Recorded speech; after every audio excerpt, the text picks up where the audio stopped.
Assalamualaikum warahmatullahi wabarakatuh.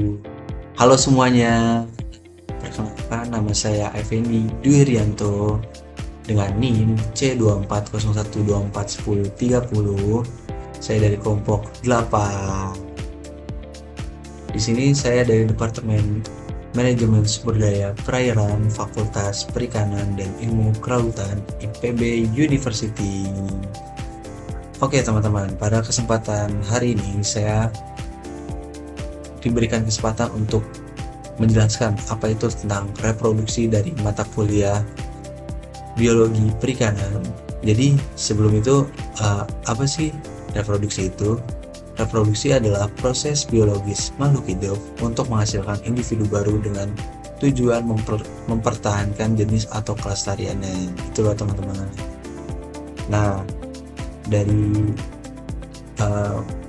bab ini kita tuh akan mempelajari apa aja sih? Yang pertama kita akan mempelajari tentang proses perkembangan gonad, pola pemijahan, fekunditas, faktor-faktor yang mempengaruhi keberhasilan reproduksi itu tersebut teman-teman. Nah yang pertama ini ada kematangan gonad teman-teman. Kematangan gonad ini ada beberapa tahap, yaitu perkembangan gonad sebelum dan sesudah ikan memijah. Nah metodenya itu dibagi jadi dua teman-teman, itu ada morfologis dan ada histologis. Apa sih morfologis itu? Morfologis adalah sesuatu hal yang bisa kita lihat oleh mata telanjang, yaitu seperti ukuran dan bentuk gonad itu sendiri. Tapi morfologis ini ada beberapa kekurangan nih teman-teman. Itu kekurangannya itu tuh dia tuh kurang teliti teman-teman. Tapi dengan metode ini tuh lebih cepat dan lebih praktis teman-teman. Nah yang kedua itu ada histologis. Histologis ini hal yang tidak dapat dilihat oleh mata telanjang, yaitu bisa menggunakan mikroskop teman-teman untuk bantuan melihatnya atau lebih akurat. Nah kekurangannya dari histologis ini adalah waktu yang sangat lama teman-teman, gitu teman-teman. Ada juga faktor yang mempengaruhi kematangan gonad. Nah ada beberapa faktor yang mempengaruhi kematangan gonad itu sendiri teman-teman, yaitu ada faktor spesies, ya udah pasti ikan mujair dan ikan hiu pasti beda dong, pasti tingkat kepanakan gonad dan ukurannya pasti beda-beda dong teman-teman. Terus umur juga mempengaruhi ukuran, sifat fisiologis ikan. Nah ada juga faktor internal ya teman-teman, eksternal ya teman-teman, yaitu bisa meliputi suhu, arus, ketersediaan makanan, kualitas lingkungan perairan. Itu tuh juga sangat amat berpengaruh teman-teman. Nah di sini pun ada indeks kematangan gonad, dimana ini tuh biasa dikenal sebagai gonad somatic index, dimana ini tuh sebagai perbandingan berat gonad dan berat tubuh ikan yang dibentuk dengan beberapa persentase teman-teman. Adapun rumus-rumus untuk menghitung indeks kematangan gonad ini yaitu adalah IKG sama dengan BG per BT dikali 100%. BG itu sebagai berat total gonad, BT itu sebagai berat total tubuh gonad. Nah adapun rasio kelamin nih teman-teman.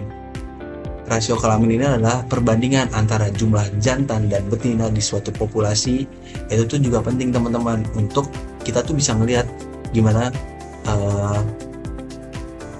tentang pemahaman keseimbangan antara jantan dan betina di suatu populasi teman-teman.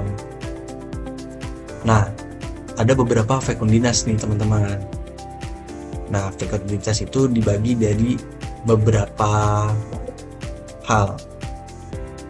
Ada 3 teman-teman, yaitu fekunditas mutlak, nisbi, sama total. Nah sebelumnya teman-teman tahu nggak sih fekunditas itu ada apa? Fekunditas itu adalah jumlah telur yang matang sebelum dikeluarkan pada saat pemijahan teman-teman. Nah yang tadi kan ada 3 nih. Fekunditas mutlak itu jumlah total telur matang sebelum dikeluarkan. Nah yang kedua fekunditas nisbi, jumlah telur per satuan berat atau panjang ikan teman-teman. Nah, yang ketiga, fekundasi total. Seluruh telur yang dihasilkan selama hidup ikan itu loh teman-teman.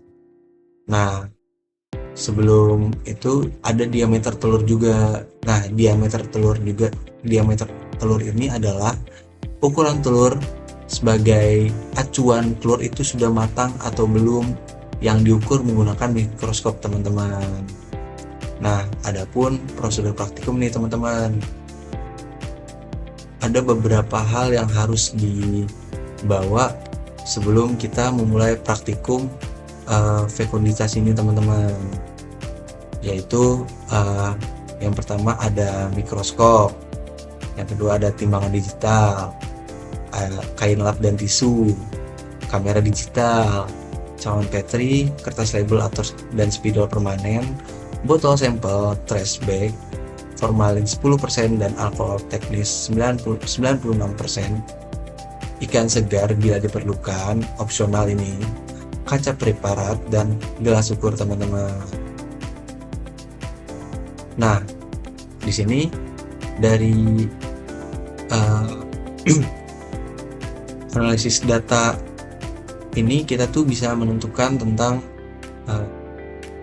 jumlah telur ikan teman-teman. Gimana kita bisa tahu jumlah dari semua total telur ikan ini? Ini tuh ada jumlah dari seluruh telur ikan dan dari kematangan ikan itu sendiri teman-teman. Nah, ini tuh ada caranya teman-teman, yaitu F sama dengan G kali V kali X dibagi Q. Nah, F itu apa sih? F itu fekundasi mencari, G itu berat total gonad, V itu volume pengenceran, X itu jumlah telur yang ada dalam satu CT teman-teman, Q itu ada berat telur contoh teman-teman. Nah, kurang lebih segitu aja teman-teman yang dapat saya jelaskan. Maaf apabila ada kesalahan atau kekurangan. Wabillahi taufiq wal hidayah. Wassalamualaikum warahmatullahi wabarakatuh.